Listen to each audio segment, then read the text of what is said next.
the media consumption conversation we will have later with the presentation. Today you'll be seeing the two separate surveys. The first one will be the roll poll survey, which I'll share with you.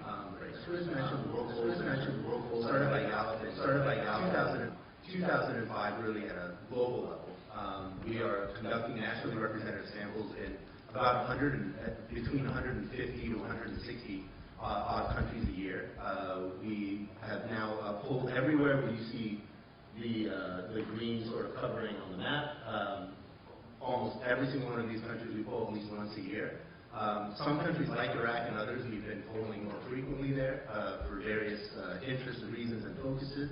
But all polling is done in a nationally representative manner unless there's some kind of a security concern.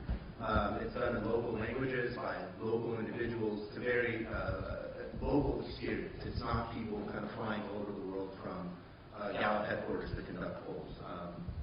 They are equally representative of people who are highly educated, people who are illiterate, rural living, urban living. So it really does attempt to cover the gamut within each of the places where we're polling. To talk to you a little bit about the methods on the Iraq survey from the roll poll that we'll be sharing the results of with you today. We've been doing polling by primarily phone surveys in Iraq since 2013. That's primarily because obviously of the security situation and the difficulty of gathering surveys from various parts of the country manually. The last survey, which I'll be sharing with you today, actually just came out of the field. So this will be from the 2nd of April through the 21st of April. So literally this data set is about a week and a half old at this point. Again, nationally representative of those 15 and older. For this specific wave in Iraq, it was 1,011 respondents. The margin of error was plus or minus 3%. And the mode was telephone, landline, and mobile, but mostly mobile for this data set. So what did we find at the national level? Who do we sort of catch with this survey? Obviously, the gender parity there highlighted at the top, but you'll notice the age breakdown. This sample, 15 to 34-year-olds represent over 60% of the people you see represented in the sample. So it was a very young group of respondents. Employment at 12% and unemployment at 15%, but obviously we measure unemployment and underemployment in various ways at Gallup, and we can talk about that in the Q&A. Obviously, with underemployment, the unemployment rate really is much higher than that. Educational levels, 65% of respondents, primary education or less. Only 7% with higher education, which is sort of college and beyond. Interestingly, I want to point out here the not enough money for food item.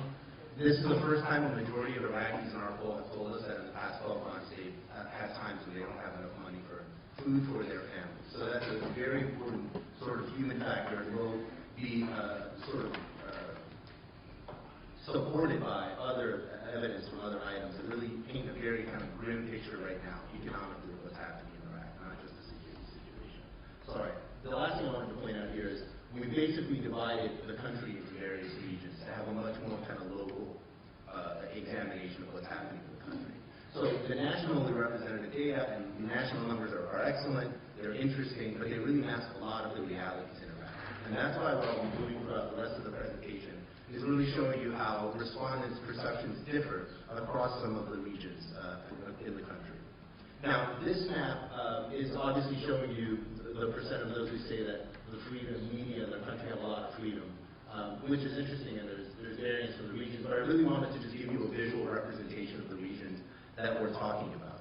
The reason it's important to kind of have this conversation at a much more local level, whether it's media consumption or the country more generally, is for various reasons. I'll just share some examples. When you look at the political crisis currently unfolding in the country, the Sunni, Shia sort of simplistic approach of understanding what's happening is no longer really relevant. The biggest political crisis today in Iraq is among Shia parties themselves. And we'll talk a little bit more about that. When you look at the internally displaced data from the survey on media use that Diana will be sharing with you, again, the general headlines are not very consistent with what's actually happening in the local level. So for example, we all know that people have been fleeing Anbar because of what's been happening with ISIS. But actually in the last survey that we did, in the past 12 months, more people have left from Kirkuk to Anbar than from Anbar to Kirkuk. So, there are general headlines that we can talk about, but when you really look at the data on a local level, there are much more nuanced, specific stories. The other reality that we have to be very open about is these borders obviously are not real borders, and they're constantly shifting. So what we've attempted to do here is really represent the latest sort of situation on the ground as of last week when we ran these data over the weekend. And just to give you an idea, for the ISIL heavy presence area, we're covering Anbar and Inawa. For the disputed area, we're covering Kirkuk, Diyala, and Salahuddin. Baghdad, we're engaging separately. The southern areas are pretty obvious. And for Iraqi Kurdistan, it's Sulaymaniya, Erbil, Dohuk, and Halabja. So what was happening across these regions? At the time, we were actually doing the survey. We saw an escalation of protest movements demanding government reform of all kinds. We saw the Sadrist-led sit-ins and protests really take off, and the weekend after we came out of the field was when the Green Zone was overtaken by those protesters. We saw Iraqi forces fully clear Hit district west of Ramadi. They also made some progress in Diyala. On the 12th, in Parliament, or the Council of Representatives, we saw a session descend into chaos, and the leader of that body was thrown out or attempted to be thrown out. We saw oil prices at historic lows, which is a major economic problem for the country on its own. And we saw very high-level power brokering in Beirut and in other cities between these Shia factions to try to find some kind of a solution to the political crisis. So with all of that context, let's look at some data. I'm going to basically take you from macro to micro. So we're going to start with the world of well-being, get a little bit into the economics, and then talk about the political situation. Most of you are familiar with how we measure well-being life evaluation at Gallup. We place respondents into one of three categories: thriving, struggling, or suffering, based on their numeric response to two questions that ask them to evaluate their life on a scale from 0 to 10, where 0 is the worst possible life they can imagine for themselves, and 10 is the best. We ask them to evaluate their life currently and what they think it will be in 5 years. Based on their numeric responses to those two questions, if they say 7 or higher for their life today and 8 or higher for their life in 5 years, they're placed in the thriving category.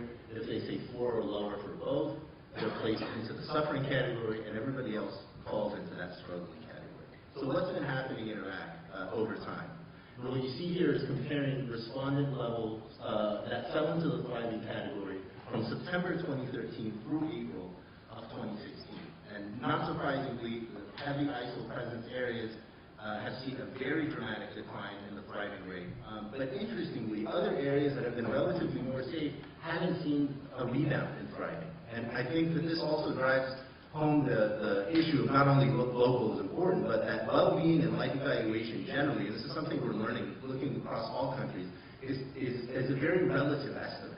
So if I'm living in southern Iraq, I'm not going to evaluate my life based on the fact that if I was in Anbar, things would be worse. I'm going to base my evaluation based on the fact that what have I experienced here in southern Iraq in the past, and what do I expect to experience in southern Iraq moving forward. So even though it's not surprising maybe that the heavily ISIL presence areas has the lowest rate of thriving, it is, I think, a little surprising to see some of these other regions that relatively have been doing much better economically or security-wise, not seeing that rebound in the life evaluation that we saw just comparing to September of 2013. The economic conditions obviously continue to decline, with now a very strong majority of Iraqis saying that the conditions in their country are poor. This is consistent with their assessments of opportunities for jobs in their local market, which are at historic lows. Again, looking by region, those who say the economic conditions are poor in their country has increased in most regions and is at a majority almost everywhere. So this is one item where, despite the regional differences, there's consistent kind of perception across the board. Confidence in the military. This is a very interesting item. We've actually seen a considerable increase, as you can see, in confidence in the military. Now, there can be multiple hypotheses for each of these regions as to why that's the case. In some of these regions, during the time of polling, the military did actually make some considerable gains in fighting back ISIS. In other areas, one could argue that, sitting in the middle of a war zone and being asked about confidence of the military is a very interesting kind of question to pose to a respondent. So, I'm not trying to claim that there's a holy grail answer to why each of these bars looks the way it is, but the reality is people are having different experiences even within these regions, and how they respond to these questions certainly can be impacted by the realities that they're living in. Interesting to note that in Iraqi Kurdistan, we're continuing to see a pretty low assessment of the Iraqi military. Confidence in national government. Again, similar dynamic, but interesting to compare between regions. I'd like to note again, Iraqi Kurdistan, they're pretty low on national government approval. Baghdad, and even southern Iraq, not seeing high ratings for the national government at all. And we'll talk a little bit more specifically now about the prime ministership and the situation as it unfolds with that. We've been asking this question, obviously, in Iraq for a long time and across the world by asking the leaders specifically whether it's a prime minister or a president. I'll show you sort of where Abedi is now, and then we can talk about where we've come in Iraq with this item. So in November of 2014, this was basically the first wave of polling that we did just after Prime Minister Abedi took office and Nouri Maliki had stepped down. So it really had a very high sort of appeal, a honeymoon moment, if you will. The numbers were astronomically lower than what you see on the left here. Last year when we shared these data, if some of you remember, that map was completely red at the end of Nouri Maliki's time in office. Really had reached a very kind of rock bottom moment for approval. This is where Prime Minister Abedi stands as of last week, literally in Iraq. Interesting to note, the heavy ISIL presence area is actually the highest approval rating. It's also important to remember that even though that's a huge part of the map, it only represents about 8% of the population that we polled in the survey, but it also only represents about that much of the actual population of the country. But if you look at the right side of the map, you see a very dramatic decline in the approval of Prime Minister Abedi's leadership pretty much across the board, all the way down to southern Iraq. At this point, the national numbers are actually, for Prime Minister Abedi, lower, significantly lower than where they were for Nouri Maliki. Nouri Maliki had reached sort of a 50-point breaking moment where about a month before he was removed from office, we did a poll. He was at about 50.4%, I think was the national average for this item then. Today in Iraq, it's at about 34% as the national average. So a pretty significant decline even from where Nouri Maliki was at the time before he left office. So the political crisis will continue to, unfortunately, grind on with no clear sort of solution or hope necessarily for the political situation, but I think it is promising that we saw improvements in the assessment of the military, at least. So some of the other key takeaways from this wave of data was that half of Iraqi households reported having times in the past 12 months where they lacked sufficient food and shelter. That's the first time that a majority of Iraqis have expressed that in our polling. Assessments of the job market and national economy are the worst Gallup has collected since 2009 in the country. Approval of Prime Minister Abedi is currently below that of Nouri Maliki before he left office. Most Iraqis lack confidence in the honesty of elections. 67% say they do not have confidence in the honesty of elections, which is an interesting thing to consider when you look at the political crisis that's unfolding on the ground. Lack of confidence in institutions across the board is something that's pretty consistent across regions. Only about 40-some% of Iraqis on average are approving of things like financial institutions and other national institutions. And then well-being perceptions of national institutions, well-being perceptions and attitudes of national institutions do vary dramatically across regions, although there isn't really a region where you see glowing support or confidence in national institutions, unfortunately. And with that, hand it back to Chris. A nice round of applause for Mohammed.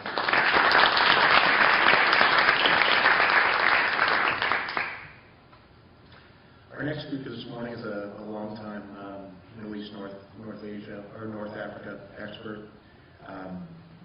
Diana Turchak is the Director of Audience Research at Middle East Broadcasting Network, where she designs and manages media research across the world. Diana's going to talk to us about the media environment across the media usage and media environment across Iraq as well as the Kurdish region. Diana?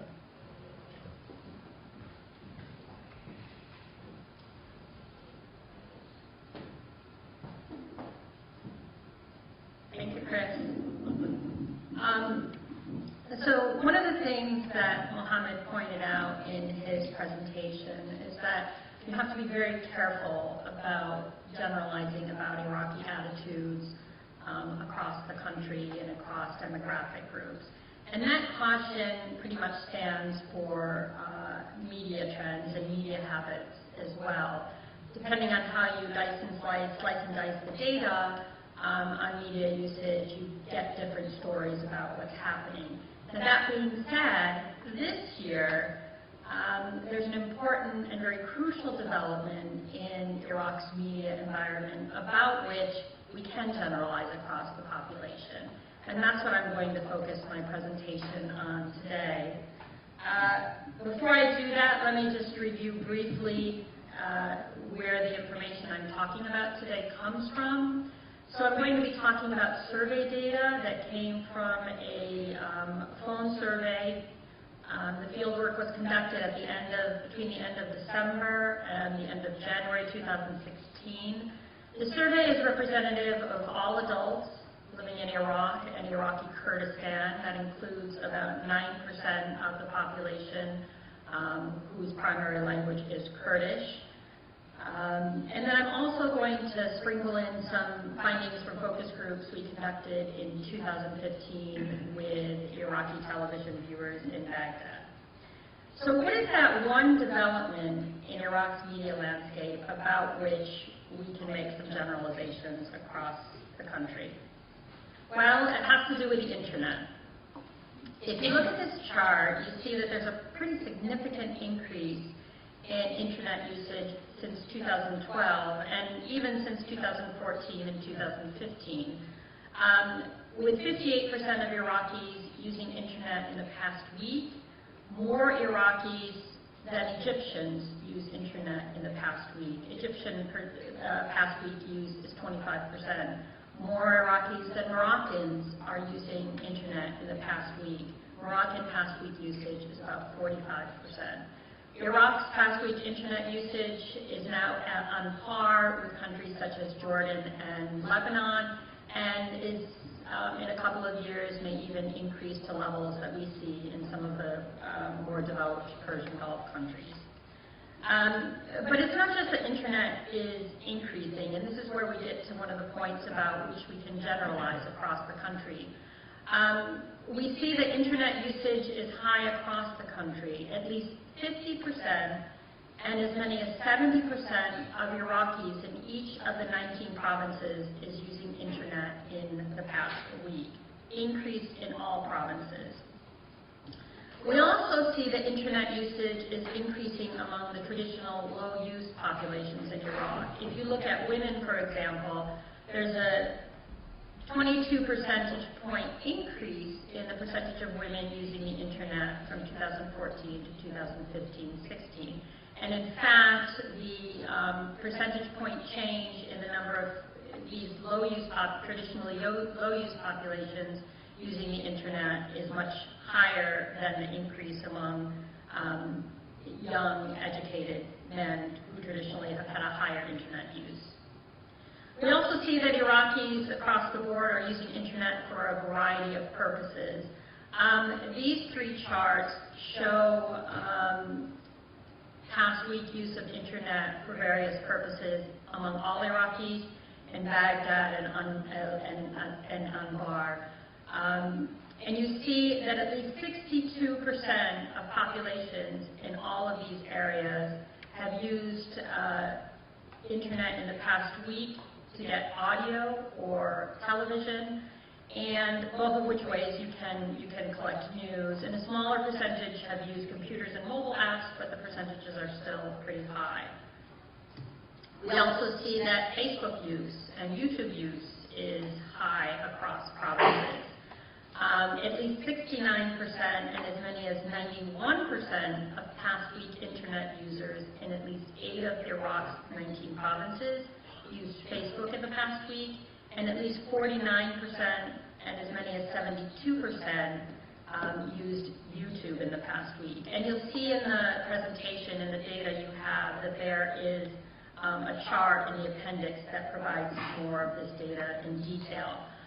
One other point I wanted to make about these numbers, you see I indicated use in 8 of 19 provinces in Iraq. And this is not because the remaining provinces don't have a robust usage of YouTube and Facebook. It's because the sample sizes for those provinces was too low to draw out reliable conclusions, so I didn't include them.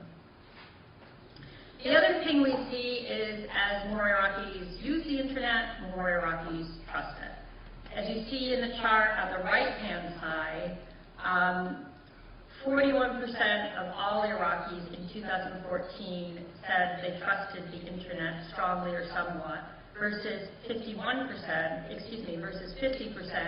in 2015 and 16. And we also see a significant increase in trust of internet among young people as well. And of course, those of you who are familiar with Iraq know that this is pretty important, because Iraqis, like many populations in the Arab world, traditionally haven't had a lot of trust in any media, because political players traditionally have used television, the internet, radio, etc.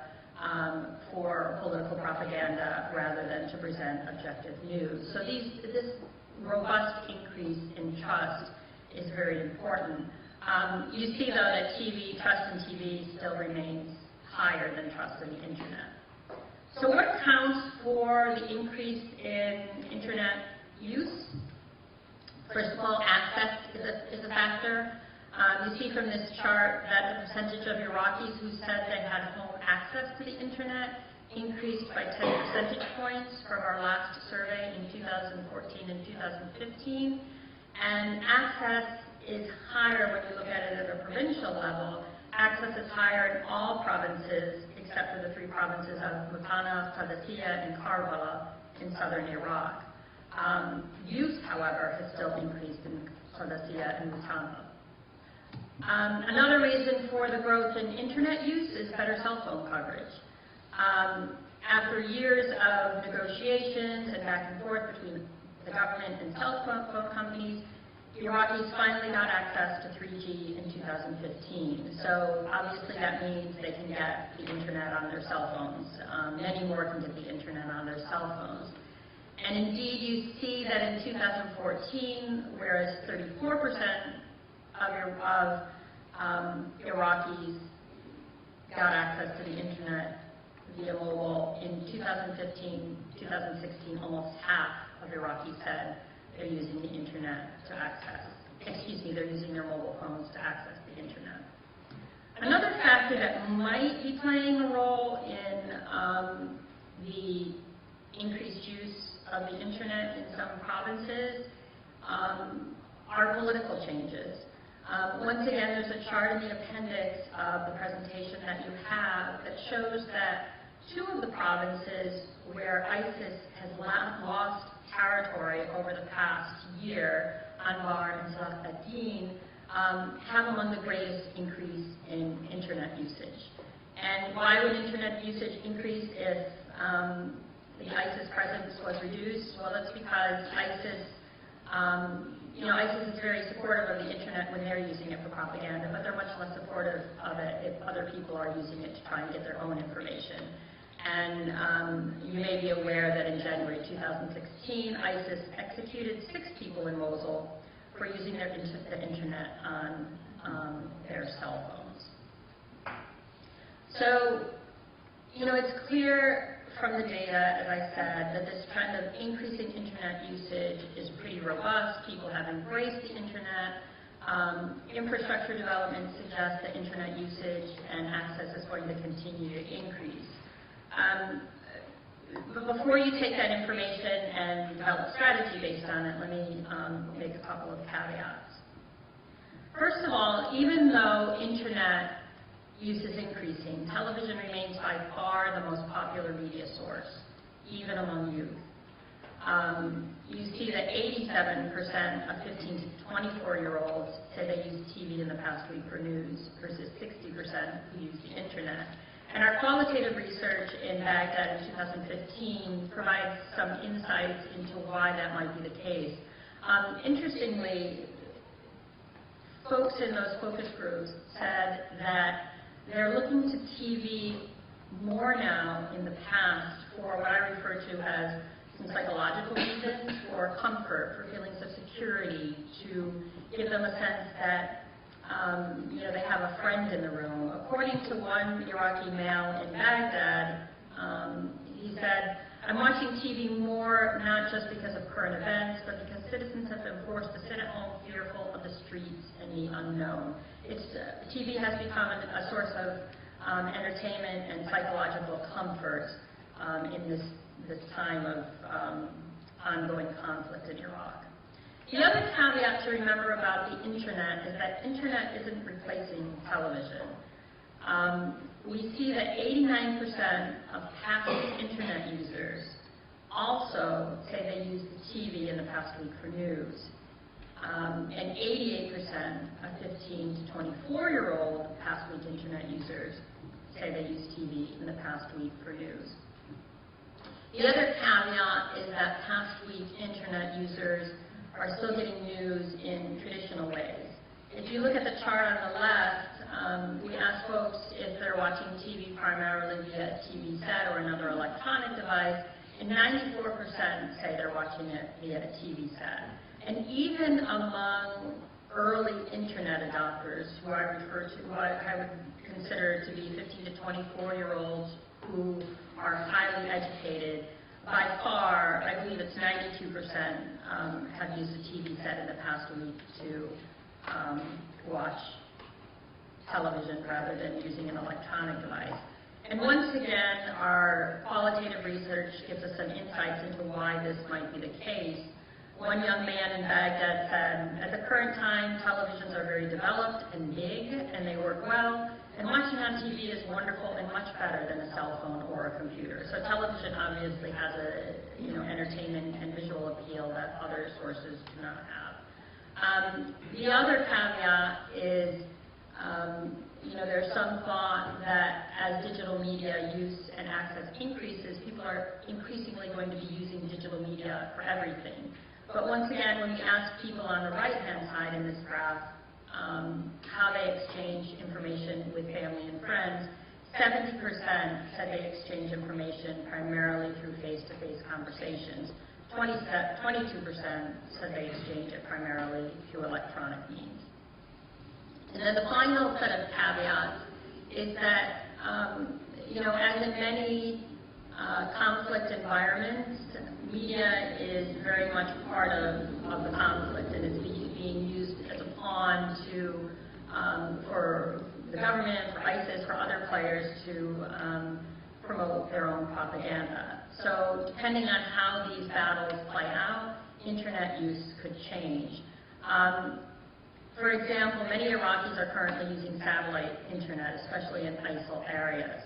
And the government is trying to encourage satellite providers to cut off this access so Iraqis can't get access in ISIS-controlled areas. As you know, in 2014, the government also asked internet providers to shut down internet in 5 provinces and block access to Facebook, Twitter, and social networks. These calls, I guess internet access was shut off for a few days, but in the future, these efforts could be more successful. And then the third factor is cost. As soon as Iraqis gained access to 3G, the government increased the prices of mobile and internet services, and there is a possibility, as prices change, that usage could exceed the financial means of Iraqis, particularly, as Mohammed said, given that more Iraqis are struggling. So in conclusion, the key points are that internet use is increasing rapidly, but not replacing TV. Increases also vary significantly by province, which you'll see in the supplementary data I provided in the appendix. And then there's also the possibility that internet trends will change as the Iraqi government and ISIS vie for control of the media. And now we'll talk about Iraqi Kurdistan.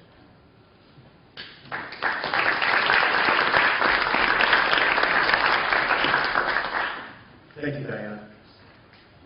Our next speaker is a 20-plus year veteran of international audience research. He's a former Foreign Service officer He's currently the Director of Research at the Voice of America, where he's responsible for overseeing a global program of research and evaluation on behalf of that organization. Please join me in welcoming Mr. Bill Bell.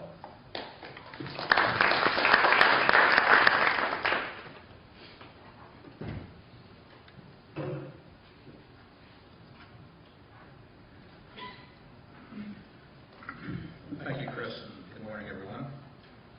When the BBG commissions surveys in Iraq, we always make it a point to include an extra sample of Iraqi Kurds. And we do that for two reasons. The first of which is that the BBG, and Voice of America in particular, is the only international broadcaster broadcasting in the Kurdish language. And I'd like to acknowledge the presence of our VOA Kurdish service chief, Green Laurie, in the back of the room there. So we're the only Kurdish broadcaster, and it's important for us to pay particular attention, obviously, to the media habits of that population. The second reason is that the Kurdish population of Iraq is highly distinct from the rest of Iraq in many ways, and not least in their media habits, and we'll see some issues and some aspects of that going through the presentation this morning. So any media study of Iraq has to treat the Kurdish population as effectively a separate group. In the wake of the first Gulf War, as I think everyone knows, Iraqi Kurds were effectively allowed to develop more or less autonomously, which meant that they developed a very separate media infrastructure, a separate set of media channels, and so on. We'll see some of the data about that in this presentation. Just one methodological note here. In talking about Iraqi Kurds, I'll be comparing them to other Iraqis, and so when you see the term other in these slides, that means those who are not Kurdish speakers. So it's Kurdish speakers versus others by way of definition. So I thought it'd be useful to start out with a look back at 2003. The BBG commissioned its first survey in Iraq. This would have been just a month or so after the survey that Gallup did, that Chris referred to earlier. This is about 6 months after the invasion, the downfall of Saddam. And this is a look at the contrast between Iraqi Kurds and the rest of the country with respect to the media habits at that time. And you can see then the impact of even a decade of effectively autonomous development in the Kurdish region. Already, roughly half of Iraqi Kurdish households had satellite dishes. Only a quarter of other Iraqi households did. You can see as well that Iraqi Kurds were much more likely to cite television as the primary information source than was the case elsewhere. In contrast, other Iraqis were more likely to cite radio as their most important source of information. So that's what it looks like just after the invasion, reflecting what happened in the first decade or so of effective autonomy for the Iraqi Kurdish population. Now, if we fast forward to 2016, we can see quite a difference, and you see here the rest of Iraq is mostly caught up with the Kurdish population with respect to media access. Here, one couple of differences you can see. Iraqi Kurdish households are still much more likely to say they have radios, and households also much more likely to say they have landline telephones in households, which I suspect reflects the greater degree of sophistication and infrastructural development in Iraqi Kurdistan over the past two decades. In terms of other media devices, access is pretty much equal at this point. And we can see similar data when we look at actual media usage. The three principal platforms here, as you can see, Iraqi Kurds are a bit more likely to say they use radio on a daily basis. This may reflect a very large number of Kurdish language radio stations in Iraqi Kurdistan, which may in turn reflect the greater urbanization of that region, more people living in or in close proximity to major urban areas and hence having access to FM radio. You can see that Kurds are a bit more likely than other Iraqis to say that they access the news more than once a day. That's the pale green bars here. One can easily imagine that all citizens of the region feel an urgent need to access the news on a regular basis. The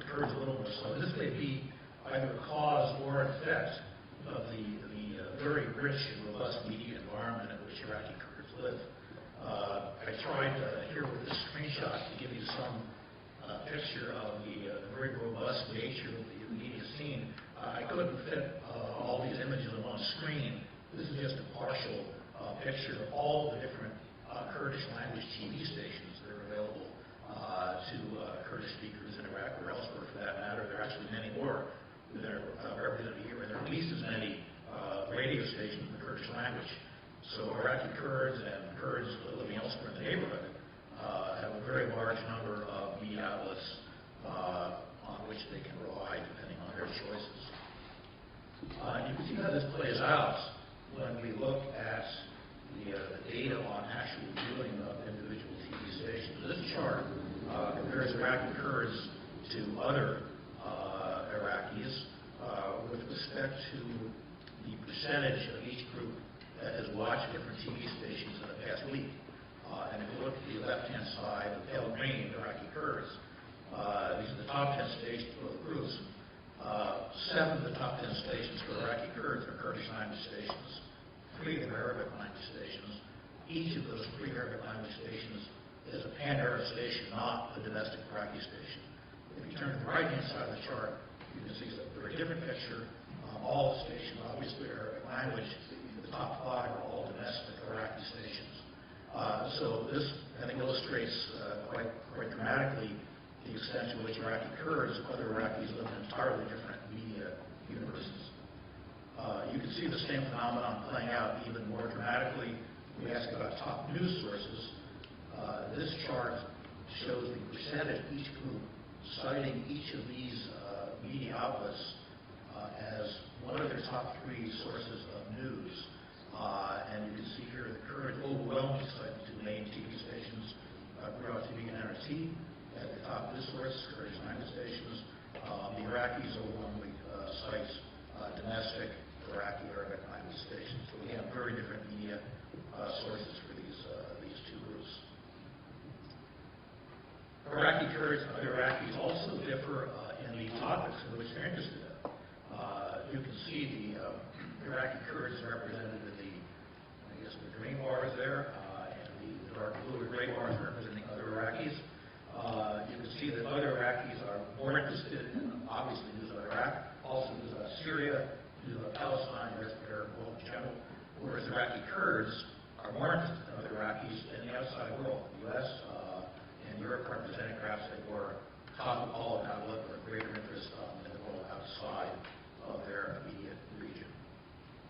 Now, it would, I must acknowledge, be a mistake to speak about Iraqi Kurdistan as an entirely unitary entity with respect to media use and other ways as well.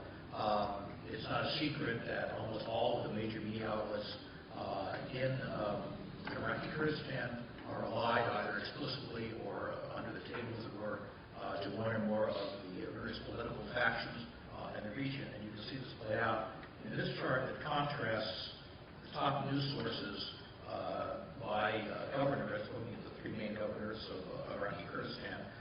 You can see that in Erbil, 30% percentage points more respondents cite TV as the preferred news source. And Sulaymaniyah, exactly the opposite is the case, reflecting allegiance to different political factions on a regional basis and the media outlets with which they are aligned. So I would be remiss in closing this portion of the presentation without making a reference to social media and news sharing. We had some reference to that earlier in Diana's presentation. As she mentioned, everybody in the country, both Kurd and otherwise, uses both Facebook and YouTube to a great extent, Facebook more so. You can see here, interestingly, other Iraqis, the non-Kurdish population, is substantially more likely to use YouTube, which I would suspect may reflect the greater volume of content in Arabic on YouTube. That's speculation at this point, but you can see how important Facebook is as a news source to both groups. And something I forgot to mention actually in the earlier slide, the top 5 news sources. You may have noticed it yourselves, but Facebook is one of the top 5 news sources for both Kurds and other Iraqis, which is a pretty everybody in the region likes to share news with their friends and family. You can see the data here on just how often people do that. What's particularly interesting is the fact that we're starting to see more and more electronic news sharing in the United States, given the data we just saw on Facebook in particular. This chart shows you the results from a question when people are asked about sharing news. We then ask them, what are your predominant means of sharing news? Is it face-to-face, or is it by electronic means, whether it's messaging platforms, texting, Facebook, other social media, or so on. And you can see that it's in the 10% range average across the country. The percentage of people say that electronic means constitute the primary method for sharing news and information, which again is pretty significant. And clearly we're only at the beginning of where that's going in Iraq for both populations. So just to leave you with a couple of concluding points. We've seen that the Kurds live in an entirely different media environment from other Iraqis. They're not the same as other Iraqis with respect to the topics in which they're interested in.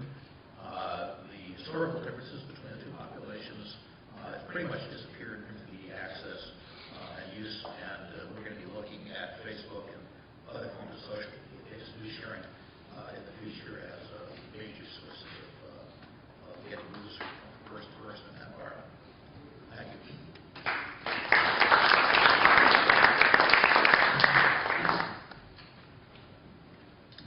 Thank you, Bill. We've got time for some questions. I've got colleagues that have mics. If you just raise your hand and state your name and organization. We also, hopefully, we're going to be able to take some Facebook questions. So those of you who are watching this live streaming, go ahead and type in your questions, and one of my colleagues in the back will announce your question.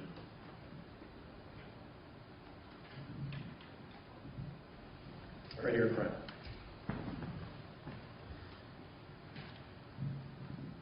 Ken Meyer, World Arms.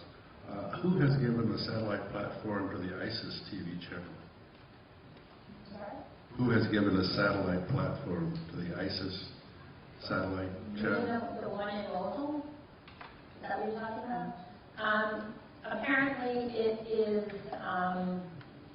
Nilesat, but I'm not sure. Apparently ISIL has tried to set up TV stations in the past, but they have failed. So I don't know if this one is going to be any more successful than other attempts to set up television stations.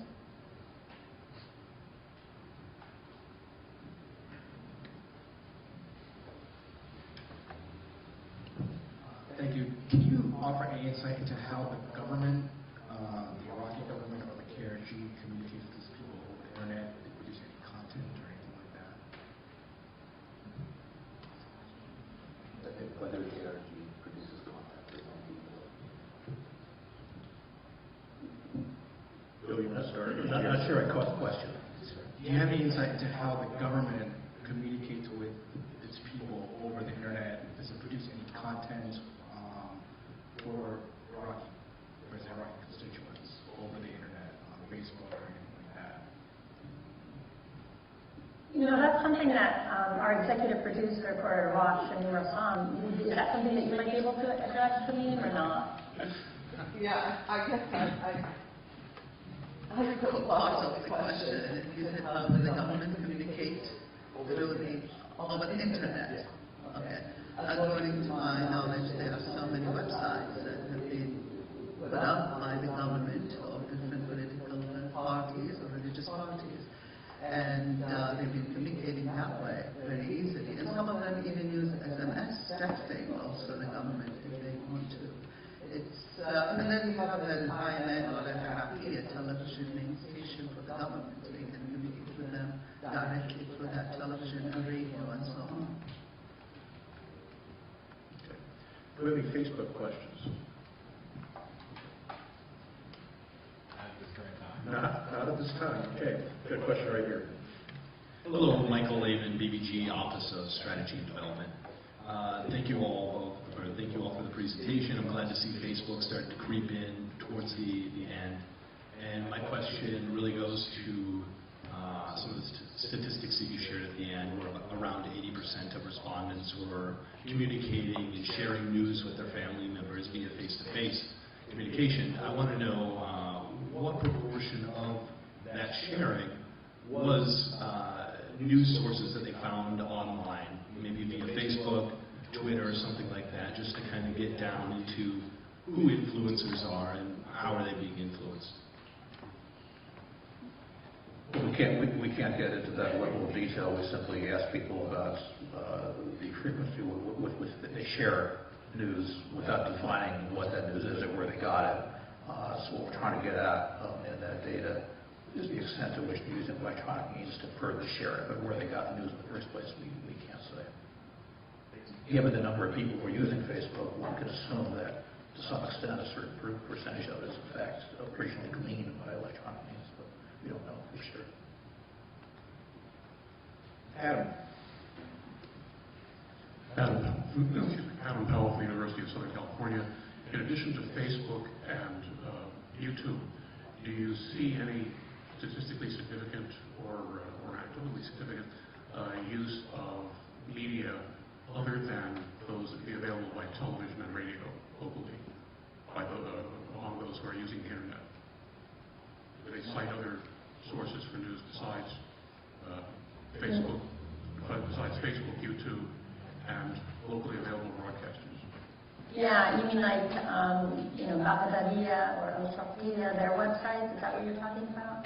Yeah, I mean, what we've seen in Iraq and what we see across the region is that the websites of traditional media broadcasters tend to get very low reach, including Al Jazeera, although I have to say that NBN has 2 official websites, for Al Qura and Radio Sawa, and our reach for those websites is actually increasing and it's pretty robust. So, on the one hand, we traditionally see very low reach for websites of official broadcasters, but on the other hand, we do see, at least for NBN, that trend is changing a little bit, so that's something that we want to watch.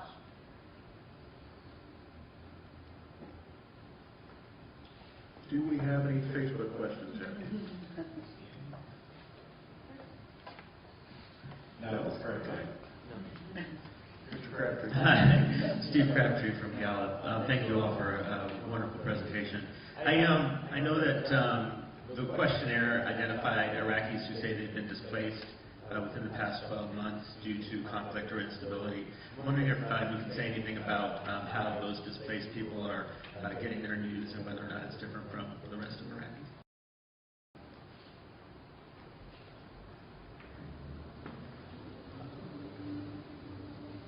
That's an excellent question. Perfect for Steve to ask it. But, unfortunately, I haven't dug into that yet. Our data is still relatively new. That's something that I haven't dug into. But since I know you, we can discuss this later if you'd like. And I don't know if Phil has had a chance to dig into it from the Kurdish perspective, but... Sorry, we should come to your data. The other thing that... Oh, go ahead. No, go ahead. I was just going to give a little time. I was just going to say, speaking of the IDPs, as you know, Steve, one of the questions we do ask is, have you moved in the past 12 months and whether or not you're from, out of the province or across provinces. And this is actually something Ben shared with me, who's right in front of you, and has done some of this work. And essentially, we have, our latest data set has identified at least, I want to make sure I have the decimal right, 2.6 million internally displaced people in Iraq that say they've been so in the last 12 months. So your point is a very important one because it's, unfortunately, it is a considerable group of people. But obviously we can dig into that literally after this. One thing I can say, I can answer your question with some information I do have, which might be a bit tangential, but I think it also is interesting.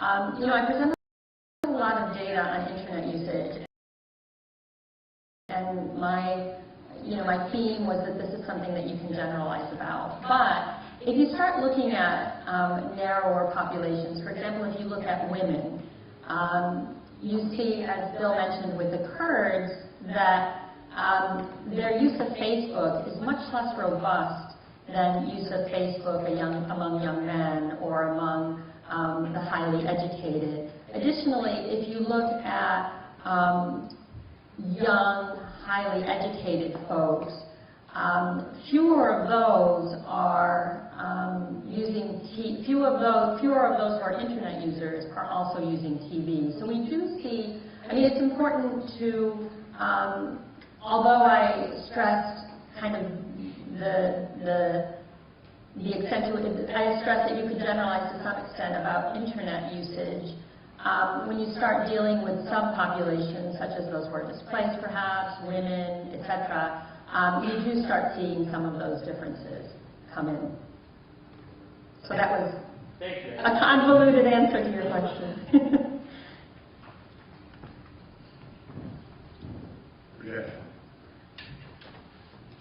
Hi, my name is Samira. I'm from D3 Systems. I think my question is more for Diana. Could you elaborate a little more on some of the numbers for internet use, and specifically mobile internet use versus other sources of internet, whether it's at home or at work or through school? Yeah, so we see that approximately 58% of the population overall is using the internet. And among the entire population, about half, as I indicated in my slide, are using mobile phones to access the internet. We also know, we didn't ask this last year, but we also know that about 61% of Iraqis have access to smartphones.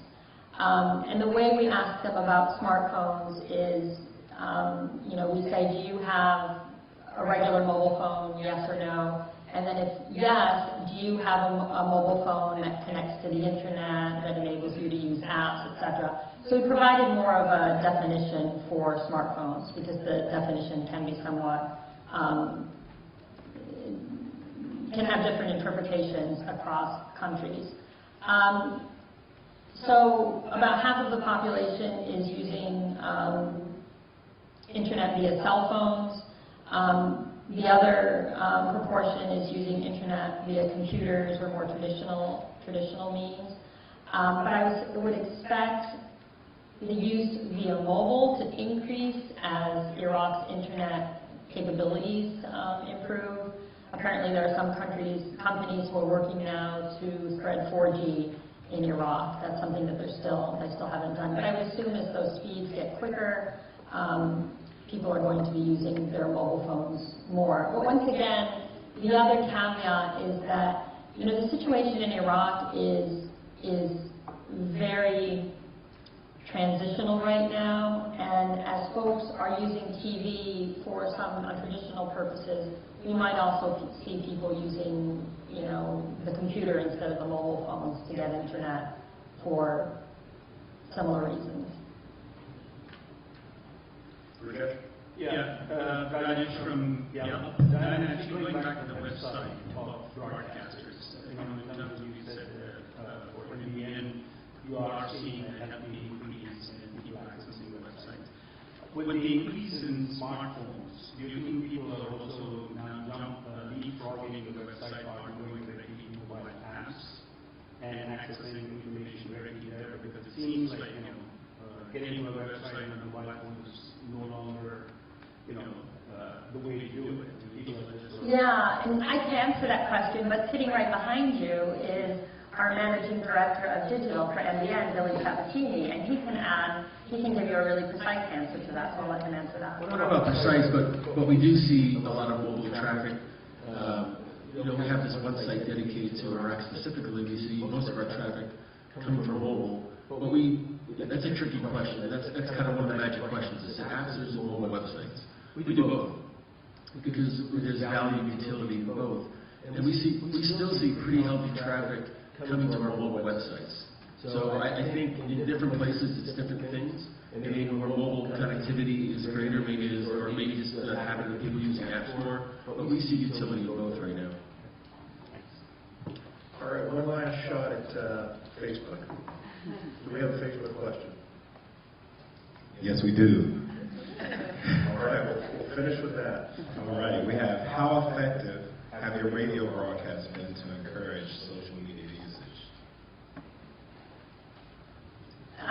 Once again, I think that would be something that our Managing Director of Digital and Radio Power, Louis Cavallini, would be. How effective have your radio broadcasts been in that area?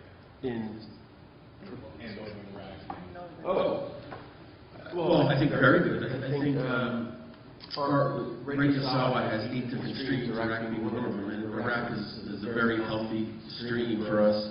We've recently started 2 call-in shows focused on the Iraq stream, focused on the Iraqi audience, and we get very healthy participation, both from people calling in, but also people from contributing via WhatsApp, Facebook, and SMS. So we see very healthy activity on our Radio Sawa Iraq stream from the Iraqi audience. One other point in our national survey, we asked audiences, or we asked respondents about a large number of radio stations and which ones they've used in the past week. Another important point about Radio Sawa is that, according to our survey, significantly more Iraqis have listened to Radio Sawa in the past week than have listened to any other international broadcasters, which would include like the BBC, France 24, etc. And then there are also probably about 5 local radio broadcasters that also have lower reach than Radio Sawa. Unfortunately, because of the length of our surveys, we can't ask about every single radio station in Iraq, but we do have objective data that says Radio Sawa is doing quite well. And overall, we're very, and this isn't a PR statement, it's just what we have in research. We're very proud of our reach, both via radio and TV and internet in Iraq. It's really our best market in the Middle East. So. One final question here. Thank you very much. Hold the mic here.